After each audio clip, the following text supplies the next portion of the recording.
pivot in order to make way for the new hyperspace express route. Your planet has been scheduled for demolition. Have a nice day. Hello everybody, welcome back to Screenstars and welcome to another first time watch review. Today I'm taking a look at the 2005 science fiction comedy The Hitchhiker's Guide to the Galaxy. The film is directed by Garth Jennings and it stars Martin Freeman, Yazine Bey, Sam Rockwell, Zooey Deschanel, we have Warwick Davis, Stephen Fry, John Malkovich, Helen Mirren, Bill Nighy and Alan Rickman. Now the film is an adaptation of the famous Douglas Adams writings, The Hitchhiker's Guide to the Galaxy, that was made famous certainly in this country, in the UK, in the 80s. It was turned into like a cult TV show. And this is like the big screen adaptation of that. Now, and it focuses on Martin Freeman's character, Arthur Dent, who is a pretty average guy on planet Earth, whose best friend, Ford, essentially lets him know that the Earth is due to be demolished. And he decides to help him. And they hitchhike off the planet before it's exploded into a million pieces, and their adventure begins. Right. What are my thoughts on The Hitchhiker's Guide to the Galaxy? Well, it kind of surprised me that I hadn't seen this, and I kind of, this new series that I'm doing, like first time watchers, you know, I'm visiting films that I have never seen before. And this is one of them. Now, The Hitchhiker's Guide to the Galaxy, obviously in the UK and probably many places around the world as well, got cult status. The TV show I do have memories of when I was young, but I don't remember, if you like, being obsessed with it or like, you know, really loving it. My favourite comedies when I was younger in the 80s were things like Blackadder and The Young Ones and things like that. I do remember watching this with my family, but I don't, you know, it would be unfair of me to say that this was one of my favourites. So when this came out at the cinema, it's not one of those that I was particularly interested in rushing to see. There was nothing really to massively draw me to it at the time. Martin Freeman was, you know, he wasn't exactly what you'd call a household name at the time. And neither, you know, there wasn't a massive cast list here or as much as I like science fiction. It just didn't attract me, is what I'm trying to say. So, but I thought I'd give this a go. I have heard over the years some fairly nice things about this.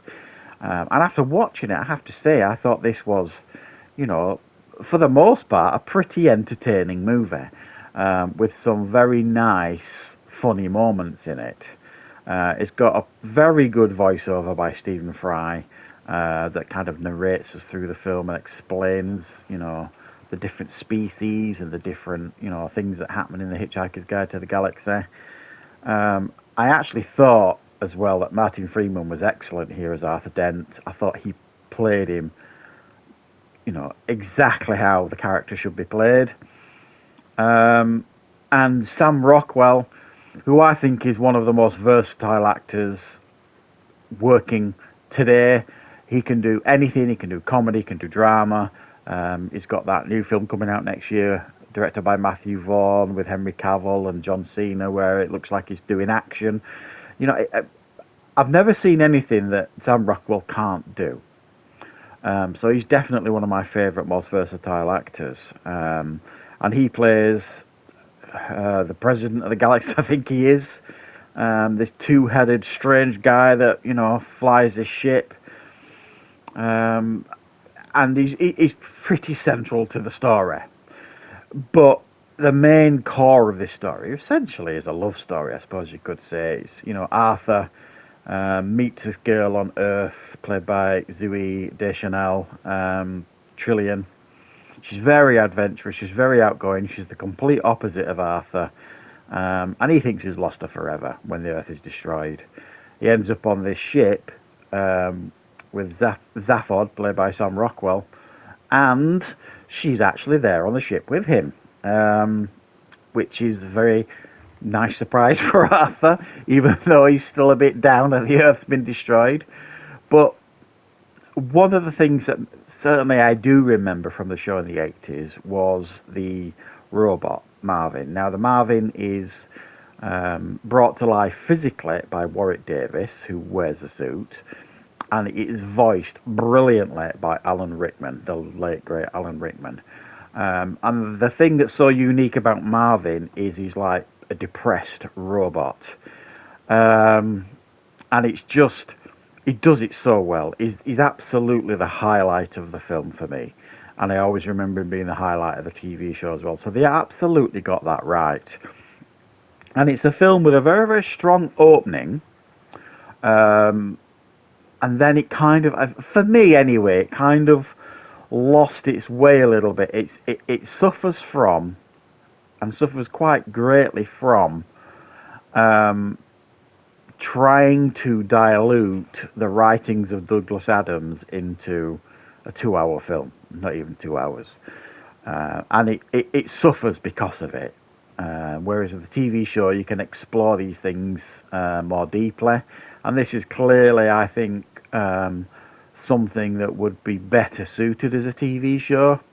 It doesn't necessarily work as a film. It's just trying to fit too much in, too much story, too much narrative, too many characters.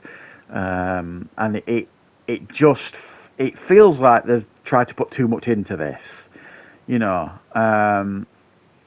And where this film, I think, is at its strongest when it kind of focuses on the simpler things, the less complexities of the story.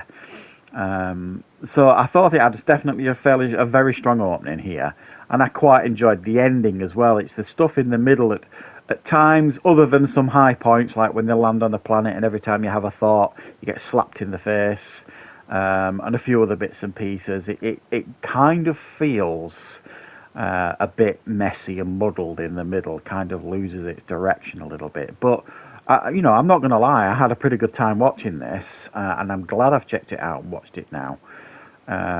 So, yeah, if you've never seen The Hitchhiker's Guide to the Galaxy, and you don't, or maybe even don't even know what it is, and you can come into this without any baggage at all, you probably will quite enjoy aspects of this. I thought it was well made, the effects were good, I thought the casting was good, there is definitely some highlights in the film and some fun moments.